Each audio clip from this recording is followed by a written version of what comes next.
Welcome to the 30-second guide for Molten Core Heat Level 3. Before we get started, make sure to hit subscribe.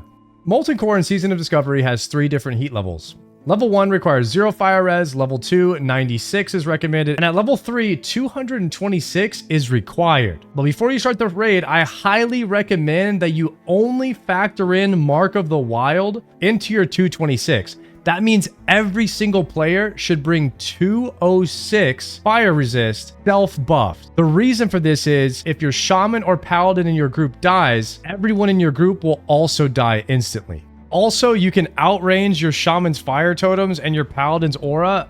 I can't tell you how much longer this raid took us to do because we weren't all at 206. Trust me. 206. There's a mechanic in the group called Conflagration that will kill anybody that's below 226 fire res if they don't resist the mechanic. That's why every single person should come to the raid with 206 fire res minimum. Because even if the druid dies, Mark of the Wild will still stay on you. Lucifron. For Lucifron, have one tank pick up the 3 adds and one tank pick up the boss. The most important thing that you need to do on this fight is dispel and decurse the tanks, as well as dispelling the mind control as quickly as possible. I wouldn't worry about dispelling and decursing the raid, as it's damage that you can heal through.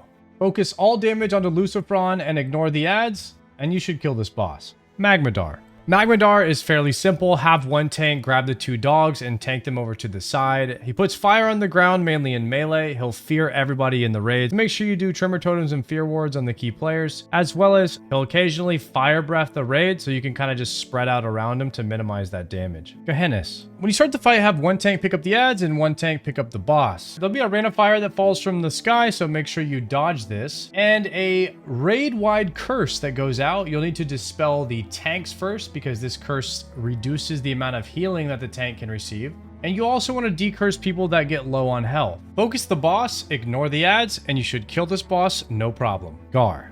Garr sends out an ad targeted at one person, and when it explodes, it knocks people back a crazy far distance. So we decided to tank this boss in the little cave section over to the left. If you don't have 226 fire res, you'll pretty much die instantly to this mechanic.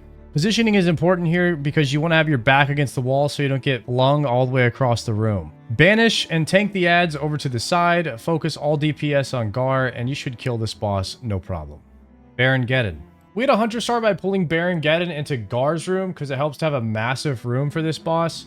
2 to 3 players will be chosen to have the bomb, and they will need to run out of the raid, otherwise they will blow everyone up. They also need to be about 15 yards away from each other when their bomb explodes, because they can do damage to each other. When they explode, they'll be knocked in the air, which will also take fall damage, and they'll leave a patch of fire on the ground. The main tank needs to back Baron Geddon along the edge of the room and pretty much continue backpedaling so that he can drop these large patches of fire on the ground. And every now and then, the melee will need to run out because he erupts with an inferno that does damage to everyone that's close to him. Shazzrah. Every now and then, Shazzrah will drop her threat and leave a clone behind that just erupts in an arcane explosion, so make sure that you're not near any of her clones. The tank will just need to kite her around the edge of the room, and the raid will need to adjust based on where her clones are. I made you keep Detect Magic up on Shazzrah because there is a Spell Reflect mechanic that goes onto her. And you might want to decurse the tanks and anybody you think that would be taking arcane damage, as the curse increases arcane damage taken. Sulfuron. Sulfuron has 4 adds. The strat is to have one tank pick up the adds and one tank pick up the boss. This boss essentially has 2 mechanics. Number 1, the adds will cast Dark Mending, which needs to be kicked, so I recommend you assign 1 to 2 kicks per ad. And Sulfuron will throw a flaming spear at somebody and it will leave a little fire patch on the ground, so have your range spread out and just move away from it after you get hit. Tank the adds on top of the boss and AoE them down. Golemagg.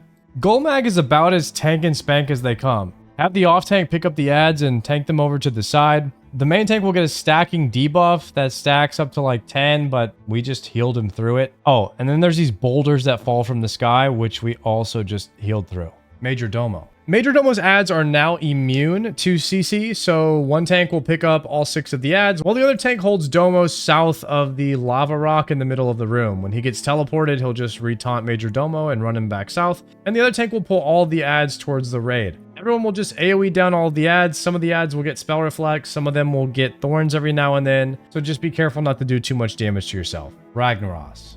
Ragnaros will blast a random target with an AoE blast, and it will do damage, and it will knock back any players that are within that blast. So you need to spread out 10 yards evenly around the room. Melee will have to occasionally run out for the Wrath of Ragnaros mechanic, which if they get hit by it, I believe it destroys their weapon. At least that's what some of the guys in my raid were telling me. So make sure you don't get hit by it, or your weapon could literally just be dead. There's some unavoidable fire damage that just kind of randomly happens, which you have to heal through. At a certain point, Rag will submerge for 90 seconds, and you need to kill his ads. Pick a meeting spot on the map and just AoE down the ads, and then rinse and repeat phase 1. When you kill the ads, they leave behind this little trail of fire, which will take up space on the map, so you might have to adjust your positioning in phase 2. The Molten Core.